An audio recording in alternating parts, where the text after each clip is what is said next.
முத்துவேல் கருணாநிதி ஸ்டாலின் அவருடைய 71வது பிறந்தநாளை முன்னிட்டு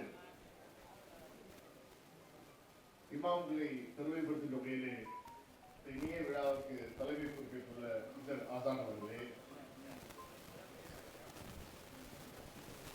இந்த சிறப்பு விழாக்கு சிறப்பு விருந்தினராக வருகை புரிந்துள்ள மாண்புமிகு அமைச்சர் ஆளுநர் அண்ணன் திரு செஞ்சி மஸ்தான் அவர்களே, விழா எழுப்பதற்கென்றே பிறந்தவர். அவர் எந்த விழா இருந்தாலும் சிறப்பாக இருக்கும். ஆனால் இந்த விழாவை பெருமை எடுக்கின்ற என்று உரையாற்றி சென்றிருக்கின்ற எங்கள் மாவட்ட செயலாளரும் அமைச்சர் அருமை P.K. சேகர் பாபு அவர்களே, சென்னை மாநகர மேயர் அருமை சகோதரி செல்வி திருமதி பிரியா ராஜன் அவர்களே, திரு ஸ்ரீராமுல் அவர்களே, உங்க எல்லாம் சந்திப்பதிலே எனக்கு பெரிய மகிழ்ச்சி. அருமையண்ணன் திரு P.K. சேகர் பாபு சொன்னது போல் பாராளுமன்றத்திலே குடியுரிமை திருத்த சட்டத்தில் பேசும்போது எனக்கு வாய்ப்பு கிடைத்தது. அந்த வாய்ப்பிலே பார்த்தீர்கள், அதை எதிர்த்து தீவிரமாக பேசினேன். பேசிவிட்டு அதை எதிர்த்து வாக்கு அளித்தோம். ஆனால் நாடாளுமன்றத்திலே பார்த்தீர்கள், மக்களவையிலே நமக்கு எண்ணிக்கை குறைவு. பேசிட்டு வந்தவுடன் திரு பாஜக சூழ்ந்து கொண்டார்கள். சூழ்ந்து வந்து நீ ஏன் இஸ்லாமியருக்கு ஆதரவாக பேசுகிறாய்? அது என்ன தவறு? இல்லை, நீ பேசக்கூடாது, நீ ஒரு இந்துவாக இருந்து கொண்டு நீ பேசப்படும். அவர்கள் இந்த வேற்றுமை எல்லாம் திமுக கிடையாது. நாங்கள் அண்ணன் தம்பி போல் தொப்புள் கூடி உறவோடு நாங்கள் பழகிவிடுகிறோம். எங்கள் வீட்டில் ஒரு நல்ல நிகழ்ச்சி என்றால் முதல் அழைப்பு அவர்கள் செல்லும். அவர்கள் வீட்டில் ஒரு நல்ல நிகழ்வு நடந்தால் முதல் அழைப்பு பேசுகிறோம்.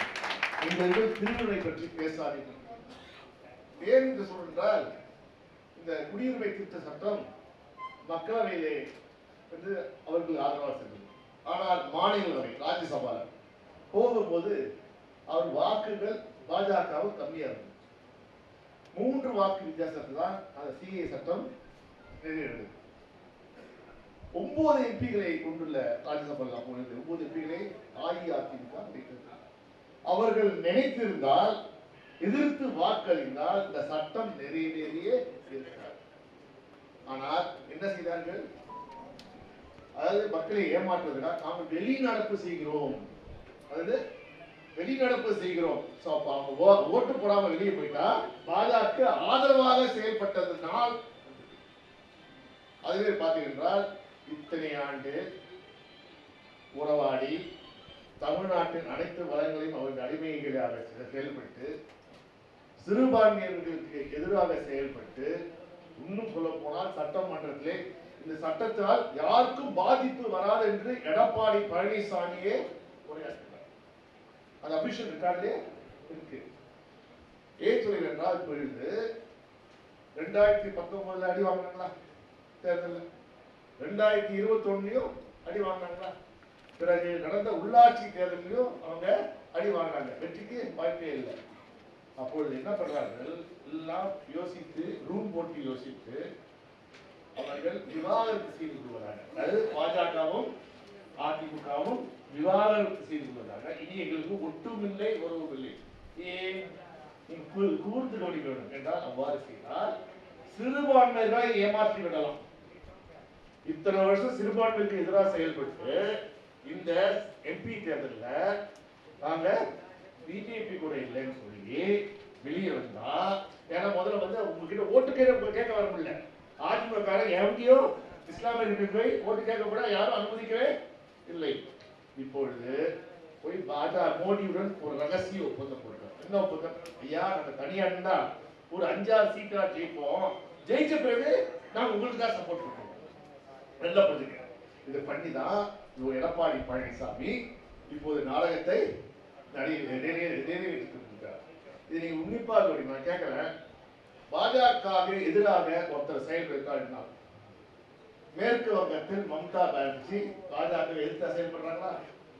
அவர் கட்சிக்காரர்கள் மீது எத்தனை வழக்கு, CBI, ED, income tax, arrest எல்லாம் பண்ணி அந்த கட்சியிலிருந்து இங்க மாறி வந்தோன்னே அவங்க உத்தமர்களாக மாறுகிறார். அதே போல் ஆம் ஆத்மி கேஜ்ரிவால் எடுத்துக்கொள்ளுங்க. அவருடைய துணை முதலமைச்சர் 1 ஆண்டு காலமாக சிறையிலே இருக்கார். விசாரணை தொடங்கவே இல்லை.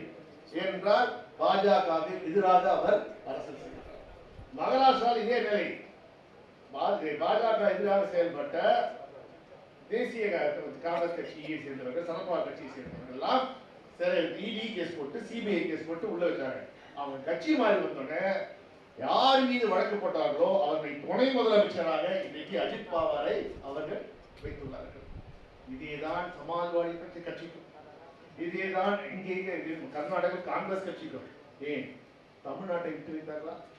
தமிழ்நாட்டில் திமுக இருந்தால் திமுக அமைச்சர் மீது பொய் வழக்கு போட்டு அவருக்கு சாதகமான வழக்கை வைத்து வழக்கை திசை திருப்பி இன்னைக்கு செந்தில் பாலாஜியை உள்ள இருக்கிறார்களா?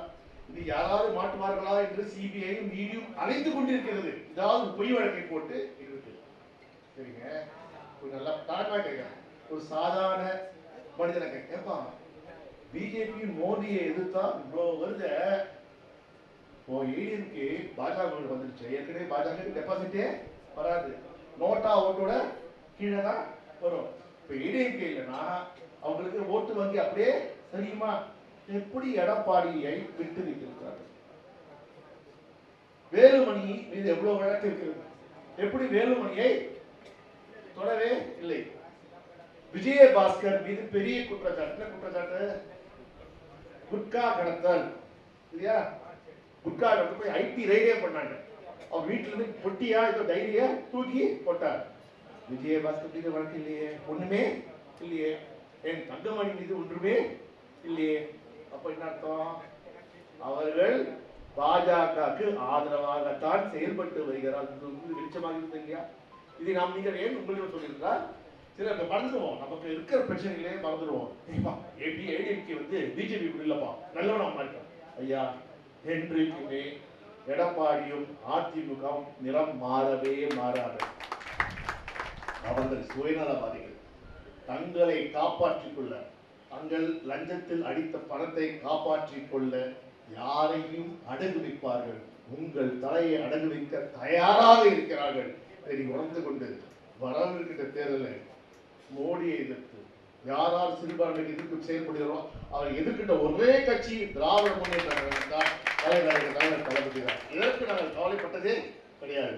என்றால் நம் உறவு தொப்புள் கூடிய உறவு. இறந்த கலைஞர் அண்ணா காலத்திலிருந்து, கலைஞர் காலத்திலிருந்து, தளபதி காலத்திலிருந்து, அடுத்து உதயநிதி ஸ்டாலின் காலத்தில் தொடர்ந்து நம்ம உறவு செயல்படும். அவ்வாறு செயல்படும். அடுத்த 40 வென்று அடுத்த பிரதமர் யார் என்று தளபதி மு.க. ஸ்டாலின் கை காட்டுகிறாரோ அவர்தான் பிரதமர் ஆவார்கள். அப்பொழுது நமக்கு எடுக்கப்பட்ட இன்னதெல்லாம் அழியும் சொல்லி நல்ல வாய்ப்பை தந்த அனைவருக்கும் நன்றி கூறி விடைபெறுகிறேன். நன்றி.